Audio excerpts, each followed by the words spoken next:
కృష్ణ ఇలా అంటుంది. తమ్ముడా కీచక, ఈ అంతఃపురంలో ఎంతో సుందరమైన కాంతలు ఉన్నారు. ఈ నిరాకారైన సైరేంద్రి ఎందుకు అని అనునయంగా చెప్పింది సుదేష్ణ. సుదేష్ణ మాటలకు కీచకుడు ఇలా అంటాడు.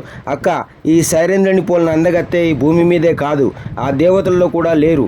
ఇది నిజం. ఆమె నేత్రాలు, పద్మాల వంటి కళ్ళు, ఆ కోకిల కంఠం, ఆమె మేని సొంపు నన్ను ఆకర్షిస్తున్నాయి.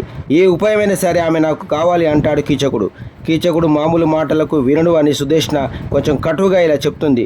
తమ్ముడా కీచక, పరస్త్రీ సాంగత్యం వలన నీ ఆయుష్, ఐశ్వర్యం, కీర్తి హరింపబడతాయని తెలియదా? ధర్మాత్ములు దీన్ని హర్షించరు. ఆమె భర్తలు గంధర్వులు, వాళ్ళ చేతుల్లో నీ మరణం సంభవించవచ్చు. చెడు మార్గంలో చరించే వారికి వినాశనం తప్పదు. నీలాంటి బుద్ధిమంతులకు ఇది తగదు అంటుంది సుదేష్ణ. అక్క చెప్పిన మాటలు కీచకుని చెవికి కలేదు. ఓ సుదేష్ణ, ఒక్క మాట చెప్తాను విను.